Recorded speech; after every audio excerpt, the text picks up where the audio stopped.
What's up, peeps? Welcome back to Rebranding Safety. Today we've got another live conversation from the EHS Congress in Berlin, this time with the amazing Juliana Bley, a lovely woman, an amazing brain, a TED X speaker as well. So much amazing stuff came from this conversation and it was an absolute pleasure.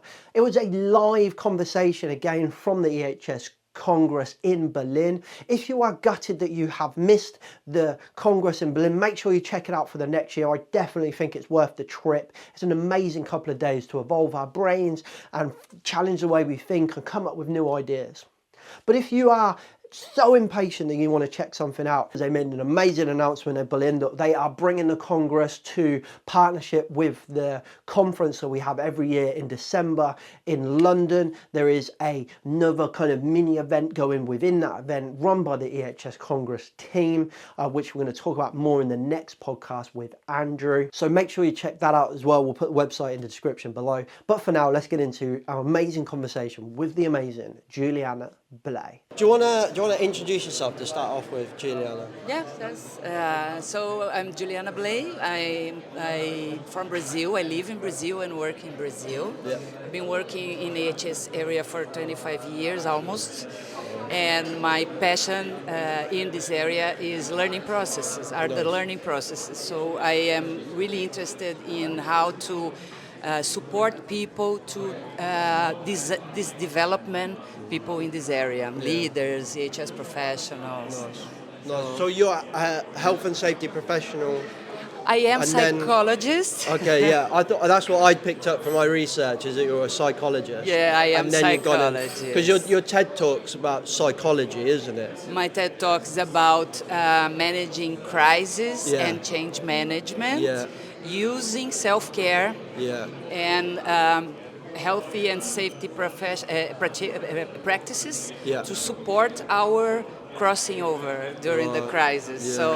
It's about EHS, but it's not only about learning as a strategy process or as an organizational process. In that case, in my TED Talk, I am talking about personal management. Okay. And then how did you make the transition over into like health and safety, and to be here then? Was that always there, or was there a point when you transitioned to go? No. When I was in graduation, 1999, about. I've discovered the mental health at work, and I got in shock with the numbers. At that time, we were preoccupied and worried about the mental health of our workers. Today is a concern in the whole world. So, I started to study and research and to make projects in this area, and I've discovered the accident issue. So I got more shock because people were dying working. And in Brazil, in Latin America, and Africa, our work conditions are not often so good. So we have a lot of tragedy and undesirable situations happening, and the companies are so engaged and and EHS practitioners as well engaged to how can we support these operations in a safer way that we are doing right now. So this is our big challenge, and I felt in love with this area. Wow. Since the beginning. That's amazing. Yeah. That is. And when your workshop or keynote's today, isn't it? Keynote, it was yesterday. Yesterday, and then you're doing a workshop as well. A workshop with learning practices for EHS professionals. A lot of what you talk about in like the description of that was like a lot of focus around dialogue and like conversational learning, like that. And if I remember right now, I watched your TED Talk, but I watched it with subtitle translation because it's in Portuguese, I think. Yes. So I was reading it, and I think there was a bit lost in translation on the auto subtitles. But what I could pick up is that dialogue is a big part of that, like conversation or understanding yourself, and then being able to use dialogue to call for help, emotional support. Yeah, exactly that. A network to support you during your journey of navigation into a crisis. So, it's. Scott Geller years ago designed the concept of actively caring. So it's something like that. We have to Actively caring. actively caring. Yeah. Self-care. We have to become accountable with our self-care, caring ourselves in an emotional way, in a practical way, in a physical way, social way.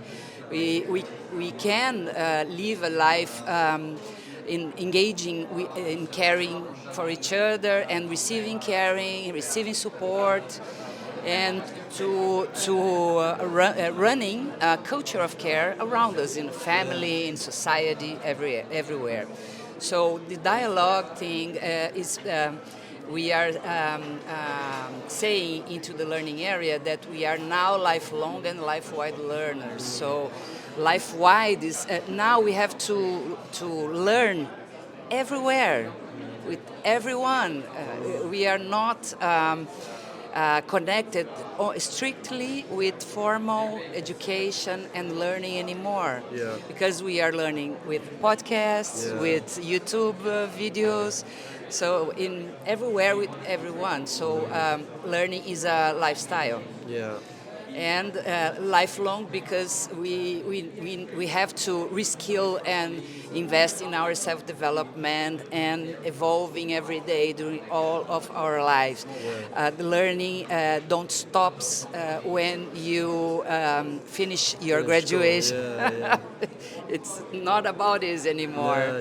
We have to face a lot of crises, challenges, social, climate changes, and all of these things. And things are changing fast in our society, and change and learning are sisters. So I like it. Because what kind of resonates from that with me is that I didn't really learn anything from school. I was really bad at school. Me too. Probably spent way too much time messing around. But doing the podcast, which is all dialogue, so literally just invite people on and we just talk about things. I have learned more doing that than anything. Whether it was my education into safety, education in school, or whatever, I've learned more just talking to people. And then a lot of what we do in work in consulting is just going on the shop floor and talking to people, going in the boardroom and talking to people. Like the power of a conversation, I think, is massively underappreciated.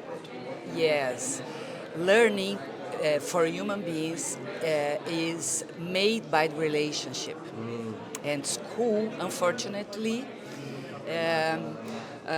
Sometimes are a good place for relationships, but not all the time. We have a lot of information, we have a lot of pressure, we have a lot of assessments, and maybe a poor time, a lost time to a few time to relationship with human connections. So this is the most powerful ingredient that we have. And Safety 2, HOP, and New Views of Safety, as an example, are ways to think safety when we have recovered the power of relationship, the actively listening, go to the ground, listening people, developing, co-creating solutions with people.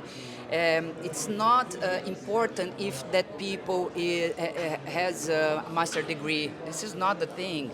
We have to dialogue, we have to understand and empathize with our pains, our difficulties, the bad things that are happening with our people. And when we connect, because we are mammalians, right? We have to remember it. Mammalians are prepared to work better and to live better under good and strong emotional connections. So relationship is the most important tool to enhance and to develop learning. Especially every time. But in adult learning, this is a very important thing, because we have been trained to understand that adult learning is about share information. Yeah. This is not about it.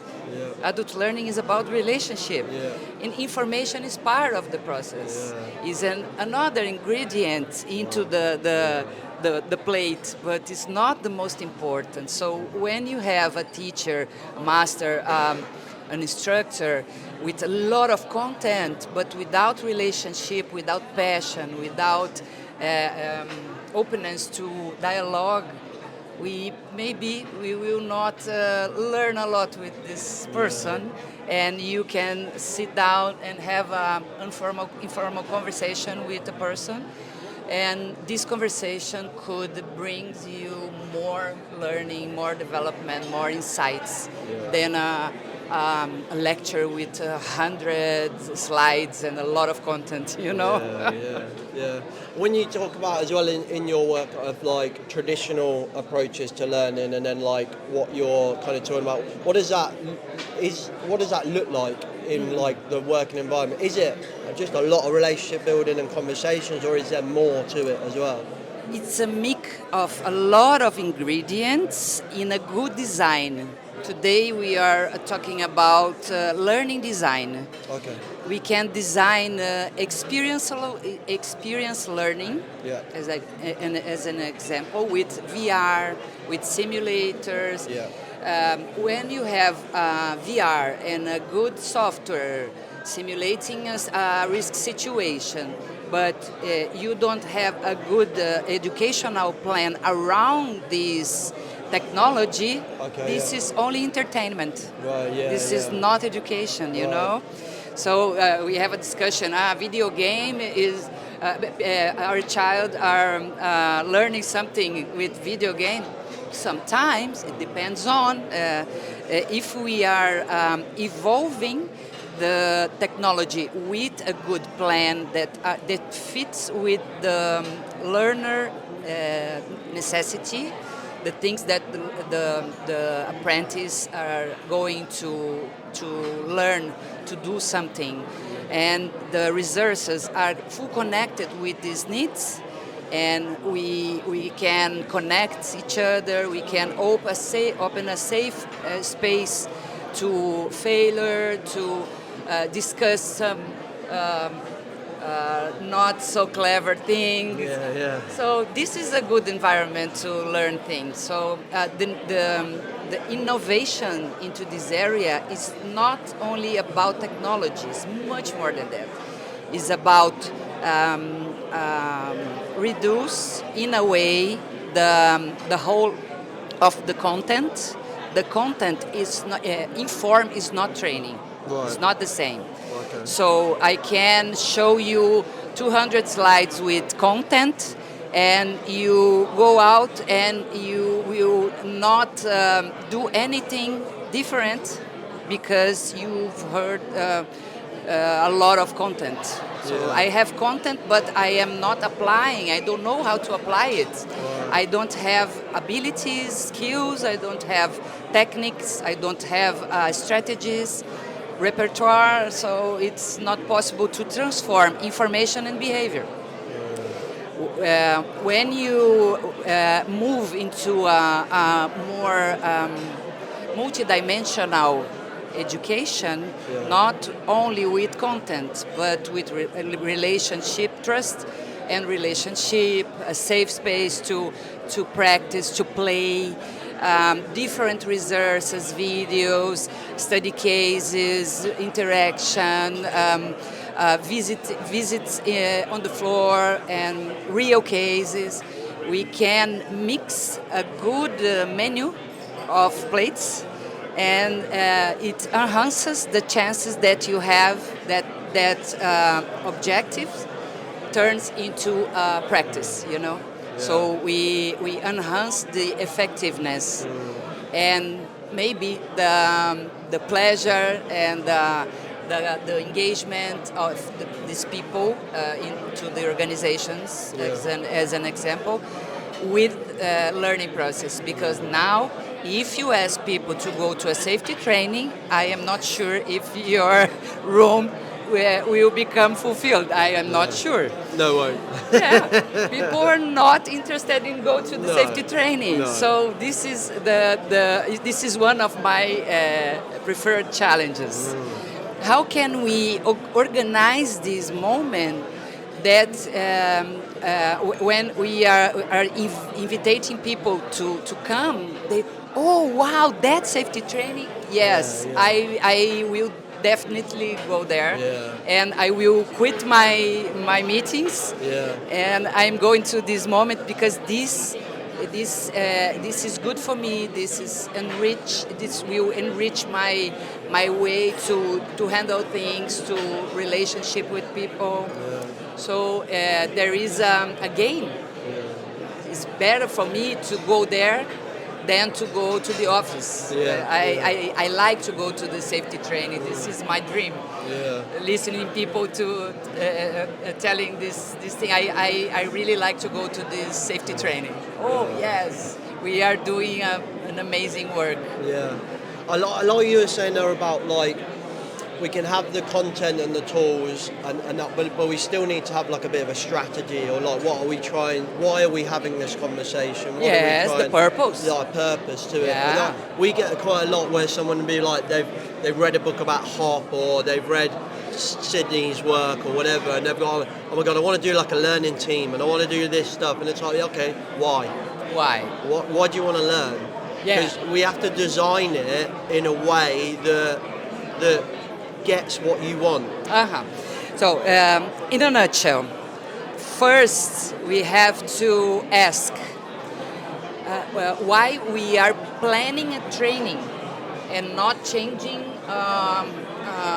condition. Yeah, yeah, Because training or workshops or learning teams are healthy and good things. yeah, When it is we choose these tools to heal some pain, so we have to choose the right remedy for the right pain. yeah, right? exactly. And in safety area, we have a tradition to use training to try to heal everything. Yeah, yeah. This is not it's not clever. It's not Yeah, wise. yeah. So this is an educational challenging. Yes. So let's go. We have to make a diagnosis, not a culture diagnosis, but a learning diagnosis. I like to use a simple and known tool that is empathy map from design thinking. Yeah, yeah. So easy to use. Yeah. Have an empathy map and go to the floor and ask people why we have to do this. Yeah. We have to design the educational experience with the learner, not without the learner. This is one of game changer of the new this innovative way to teaching people. Learning human-centered design. So I am planning for you, so I have to ask you, do you like to eat apples? Because if you don't like to eat apples, I will not put apples in my plan. So it's it's essential. So I am going to the people, understanding their reasons, their motivations, their needs, and we return with the specialists and we design a journey, 1 hour, 2 hours, 8 hours, whatever. Part in the LMS, part of this in microlearning with watching videos and playing games. We have a huge universe of resources to connect, to offer a good experience for these people. But the meaning and the purpose is the key that engage these people. But because in adult learning, we know for 50 years that adults prefer to learn useful things. Because this is not useful, this is not connected with my reality, or this is so different that things I am thinking now. It's probably I will not perceive value into this experience, and I will try to go out. So we are, first of all, in EHS area, I guess, sense makers. We have to work as a sense makers every day, because safety needs to make sense in the first. And after, we will try to prepare them to organize tools for these people, and they will learn how to use some tools. Dialogue is a good example. All of us, we love interaction and talking, but dialogue, when you experience a structured dialogue, we discovered that this is much more powerful than that we are able to do without tools. So we have a lot of dialogue tools that are so simple and so powerful, and when we try to accustom people with this more structured way to dialogue, we start to discover new possibilities of work together, teamwork, co-creation, building and developing psychological safety, using simple things that are now in an app in your cell phone. It's easy, but we have to try to practice to put ourselves into the dojo. You know, it's a kind of dojo. No, I like it. I like it. If you were to kind of, so someone's listening to this and they're like, I love all of this. What is there like? What would you say be the first thing that they should do if they're like, I want to do everything that you're talking about? What do I do now? I want to do it now. What would you tell them to go and do first? Like to play around with something first, or read something, or what? Okay. There are a lot of options, but I will suggest the first, choose a good program where you can experience as a learner this kind of experience learning or learning programs. Because if you feel it for a while, you will experience the outcomes and become more aware why this is so important. And yes, there are creative ways to do the same thing that we are doing for 20 years. There are a lot of options to change the same topic into a game, into an app, into a podcast. Because safety is a repetitive topic.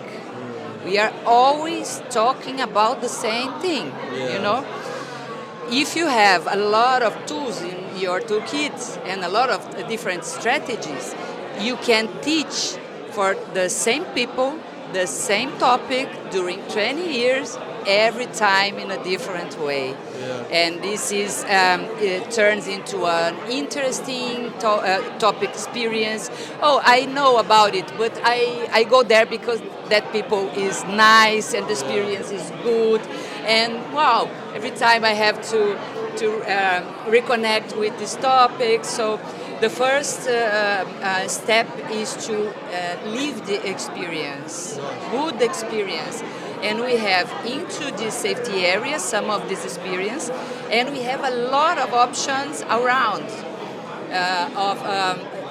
One of these options that I love and I am practicing for 9 years is the art of hosting. Art of asking. Art of hosting. Oh, hosting. Right. Hosting. Okay, yeah.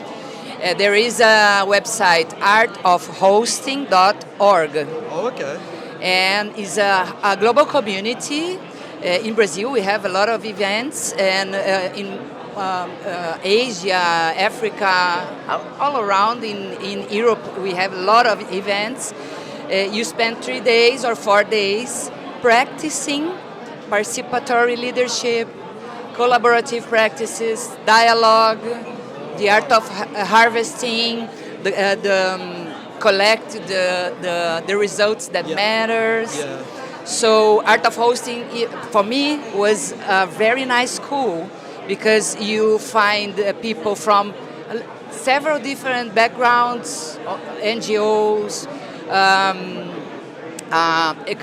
climate change, organizations, HR, a lot of areas are connecting into one place with maybe 40 people, 30 people, and you live first the experience. And then you can understand, wow, this is for me, or no, this is really good, but this is not, it doesn't fit with my area. Wow. So we can start to develop your own toolkit. Wow. And this is so exciting. That sounds amazing. Thank you very much for your time, Juliana. It's been really, really good. Thank you very much. Thank you, James. It was amazing. Thanks so much.